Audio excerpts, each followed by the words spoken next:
Hey everyone, and welcome to today's Explainer. We're jumping right into a surprisingly common, yet almost completely overlooked issue: recovering your forgotten utility deposits in the state of Georgia. If you've ever rented an apartment or set up power in a new home, you know the drill. You have to pay those upfront deposits. But what actually happens to that money when you move out? Well, as we're about to see, it doesn't always make its way back into your bank account. Check out this staggering number: $3.3 billion. That's billion with a B. Right now, the state of Georgia is literally just sitting on a massive $3.3 billion pool of unclaimed property. This giant fund is made up of uncashed checks, old bank accounts, and yes, millions of dollars in forgotten utility deposit refunds that belong to everyday residents who simply have no idea the money is waiting for them. Now, you might be wondering, how does someone just forget their own money? Well, picture this. It's a super relatable scenario. You're in the absolute chaos of moving to a new apartment. You're packing boxes, renting a truck, setting up new accounts. You call your old electric company to shut off the power. But in the mad rush of moving, you completely forget to give them your new forwarding address. A few weeks later, they mail your deposit refund check to your old, empty apartment. The post office returns it as undeliverable, and just like that, your money is left behind. Okay, let's dive right into this. Here is what we're covering today. First, the $3.3 billion question. Then, the life cycle of a deposit. Next, the Senate Bill 403 changes. Searching the state database, filing your claim successfully, and finally, timelines and dispute resolution. Part 1, the life cycle of a deposit.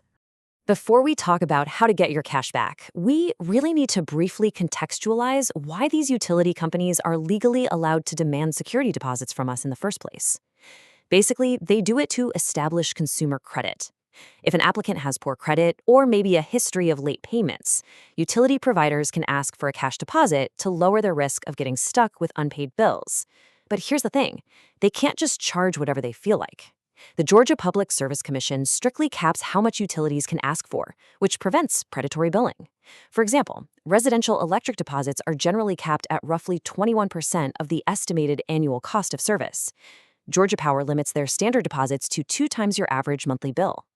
Over in the deregulated natural gas market, True Natural Gas caps residential deposits at $150, while Scana Energy, which handles regulated high-risk and low-income accounts, limits theirs to between $100 and $150. Oh, and here's a really fun fact: these deposits actually earn you interest. Georgia Power, for instance, pays a 3% simple interest rate on the deposits they hold. And this brilliantly illustrates the exact tension between a utility company's financial risk and your protection as a consumer. Take a look at this historical regulatory document from 2009. Georgia Power actually formally proposed increasing their deposit limit from $150 up to $250. Their argument was that most of their bad debt happens in the first 6 to 12 months of a new service, so they felt a higher deposit was necessary to protect the company. It's just a perfect example of why these deposits exist in the first place and exactly why the state watches these policies so closely. So what happens when you move and that deposit gets left behind? Well, it enters a legal pipeline known as escheatment under the Disposition of Unclaimed Property Act. When a utility company loses contact with you, a statutory countdown starts. This is known as the dormancy period. For utility deposits and refunds specifically, that dormancy period is exactly 5 years. Now, if an account is inactive for 5 straight years, the utility company cannot, I repeat, cannot, just keep your money as profit. By law, they have to report it and transfer those funds directly to the Georgia Department of Revenue, who basically holds it in a giant state trust until you come looking for it. Now, that 5-year period is highly specific to utility funds. Just to contrast this, if you leave a job and never pick up your final paycheck, so unpaid wages, that dormancy period is only 1 year. The exact timeline always depends on the type of asset, but the end result is exactly the same. The corporation loses the money, and the state becomes the temporary custodian. Part 2, Senate Bill 403 changes. Now, historically, recovering this money used to be a total bureaucratic nightmare, but that changed drastically with Senate Bill 403, which was enacted in May 2026. This was a massive legislative update that completely modernized the state's unclaimed property systems. It tore down historical bottlenecks and made it vastly easier for you to get paid. Honestly, the most exciting feature of Senate Bill 403 is the automated exact match program. The state can now cross-reference its unclaimed property records directly with state tax filings. If they find an exact match for cash property under $500, they will just automatically issue a payment directly to you. No formal claim required. How great is that? The law also modernized due diligence by allowing email notifications, and it vastly simplified things for surviving families. If you're claiming money on behalf of a deceased relative, you no longer have to drag yourself through a lengthy probate court process if the total value is under $7,500. A simple signed heirship affidavit will now do the trick. Part 3. Searching the state database. All right, let's move to the practical part of our explainer and see how this builds your recovery process step by step. If you want to see if you have money waiting for you right this second, whether it's a utility deposit, an old bank account, or a forgotten paycheck, how do you actually do it? First, open your web browser and go to gaclaims.unclaimedproperty.com. The database lets you search for amounts as small as $5. You literally just punch in your first and last name and your city. Oh, and pro tip, be sure to try any maiden names or even common misspellings of your name too. If you spot a property that belongs to you, you simply click to add it to your digital card. It's kind of like online shopping, but for your own money. Then you register for a free claimant profile on their secure portal. This profile lets you track your claim and actually talk directly with the claims examiners. Part 4. Filing your claim successfully. Now, finding your name on that list is super exciting, but you aren't quite done yet. Next comes the strict documentation phase. The state obviously has a duty to prevent fraud, so you must prove beyond a shadow of a doubt that you are the rightful owner of those funds so your claim doesn't get rejected. So the crucial point is getting your paperwork perfectly aligned. You're going to need to upload a double-sided copy of a current government-issued photo ID, like your driver's license. You will also need proof of your social security number. An old W-2 or tax document works perfectly. But here's the number one place people trip up. You absolutely must provide historical proof of address. Think about it. If you are claiming a Georgia Power deposit from 2018, you need an old lease, an old tax record, or a different utility bill that proves you actually lived at that specific address back in 2018. If you can't link your identity to the historical address tied to the abandoned money, your claim is going to stall out. Also, a quick serious warning for you right here. You might start getting letters or phone calls from third-party locators offering to recover your money for a fee. The state officially refers to them as claimant-designated representatives. Please remember, searching the state database yourself is 100% free. If you do choose to hire someone to handle the paperwork for you, just be aware that Georgia state law strictly caps their fees at 10% of the recovered property's value.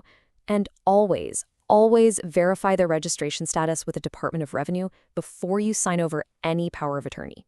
Part 5. Timelines and dispute resolution. Let's talk about expectations for a second. You found your property, you've submitted all your perfect documentation. How long is it actually going to take to get that money in your hands? And what should you do if things go wrong? Well, the good news is that standard, straightforward claims are often processed within 30 days. However, you should realistically set your expectations for up to 90 days if the claim requires a complete administrative review. That's especially true for larger amounts or complex estate claims. And just a heads up, the state doesn't do direct deposit or Venmo for this. You will be receiving a physical paper check in the mail at your registered address. Now, if that 90-day window passes, you need to follow up. Do not just sit around and wait. You can email the Claims Division directly at ucp.claims@dor.ga.gov, or honestly, better yet, just give them a call at 855-329-9863.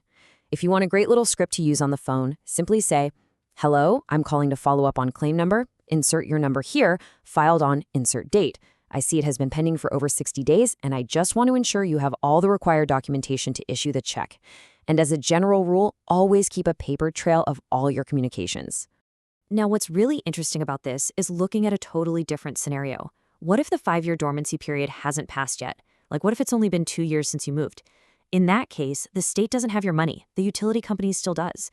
You'll need to escalate the dispute directly with them.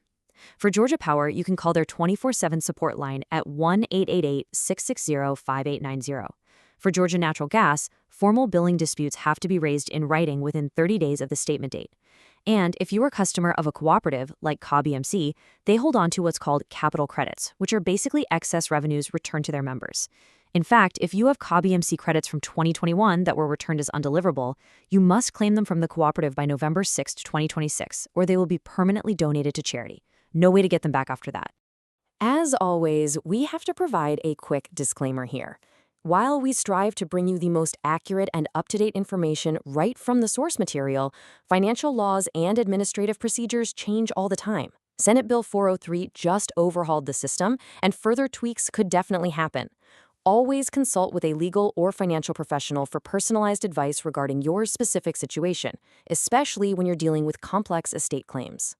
All right, we've covered a ton of ground today, from the regulatory reasons utility deposits even exist, to the 5-year escheatment pipeline, right down to the exact forms of ID you need to claim your cash.